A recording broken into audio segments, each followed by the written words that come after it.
ना लोग में से एक जना के न हुआ मनोर बाजार पर भेटा जा ई बोका नहीं पाएगा काहे कि ऐसा बेहुदा ब्यास खोजला से ना मिले हम छछकलाई का दिल कट फल कालिल कोई रो लोग के आ घरे एकरा घरे नीमको भात के व्यवस्था नहीं अंतिम में बुराई पर मानल है। हमारा सब्सक्राइब कराए के बाद हम कितना प्यार से कहने आई बुझाता कि लाट साहब के नाती भइल बा हमारो चैनल सब्सक्राइब कर देबे कोई रो लोग के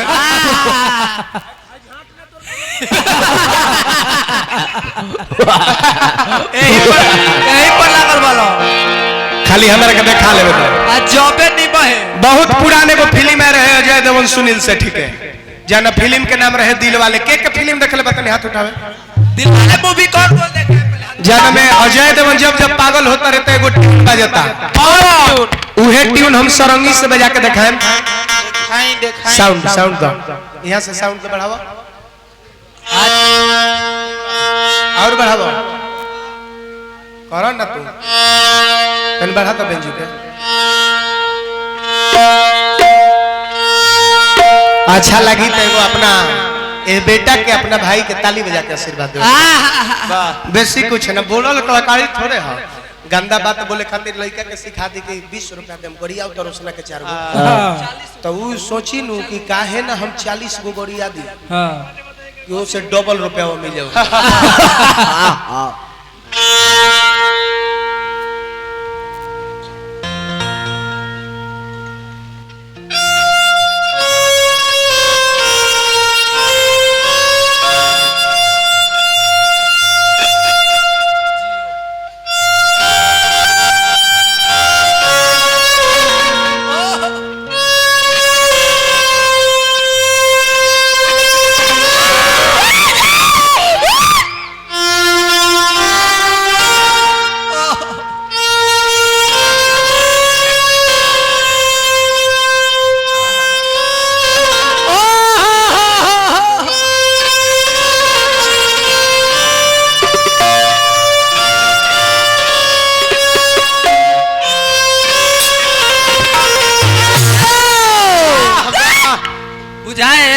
देखा तो हम कलाकारी देखे परदेसी के लगा खाली कलाकारी बा तारा लगे छछरई बा अच्छा रोशन भाई तो हम आज थोड़े जीता तनी कहियो जीतबे करिले आज हमारा जीतले के चलते है कि आज हमार मार्केट बा तू हमार पोछ बाड़ो ए बात के हम ना इतिहास गवाह बा रोशन आज के कोई गो लोग चिन्हेला तनी हाथ उठाओ तो उठाए प्रदुमन परदेसी के चलता है सबको हाथ उठा सबको हाथ उठा के बोलो देखला चिन्हला बोका आदमी दाचियारा तरह जबरदस्त दचियारी तू बोला ना हो बुआ दत्ता के ना हां कैसे रात भर ब्यास लोग गावत आज मुखिया जी दे देनी तो हमने के तो 2000 4000 5000 होइयो न गई ऊपरवा आज हम मुखिया जी से अनादमी ना रहे रात भर ब्यास लोग गावत अब भोरे बगली ठीक पड़ता तो 368 रुपया पूरल बा वही में सजीदा कहता था लिट्टी अब वही में सजिंदा भोरे तंग कर देता रहा कहता रहा कि ब्यास जी 10 रुपया बढ़ा के दिन लिट्टी खाए के हाउ तो एगो रहो में हाउ परवल खातिर रूस गए रहे एक दिन प्रोग्राम में गई अब पटर खातिर जानिए कि नाक धुन के रोए लागो सब्जी के व्यवस्था रहे आलू आ सोयाबीन के कहता कि ना में पटर काहे ना डलनी हलो पटर काहे ना पड़ल हो आ घरे एकरा घरे नीमको भात के व्यवस्था नहीं अंतिम में बुराई पर मानल है। अंतिम में जाके मुरई दियाल दुगो तब मारे लॉकडाउन से हमने के तनी घाटा रहे ना जब पहले एक दिन 22 मार्च के लॉकडाउन लगैलो तो हमने के बड़ा खुशी रहे एगो यूनिक चीज देखे के मिले रहे कि जहाज से दवाई छिड़काव होता केहू घर से ना निकली सब लोग थपरी बजाई या थाली बजाई इतना मजा आवे यूनिक दृश्य देख के एक दिन लॉकडाउन कैलस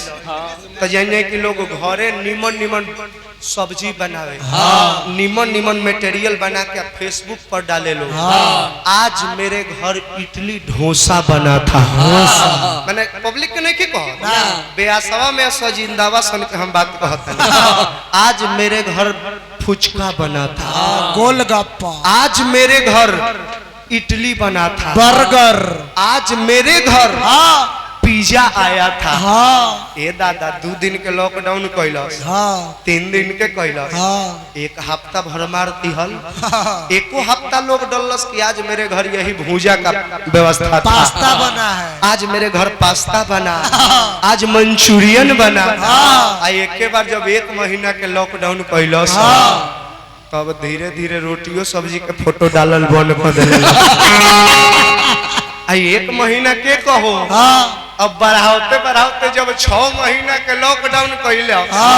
तो काहे के कोनो मंचूरियन पास्ता बादाम के फोटो डालो। ए भाई मारो बात कोनो फेसबुक पर ना डाले आई तो परवल खातिर रोत रहे एक जगह जकार्ता भी कि नहीं में परवल काहे ना डाला।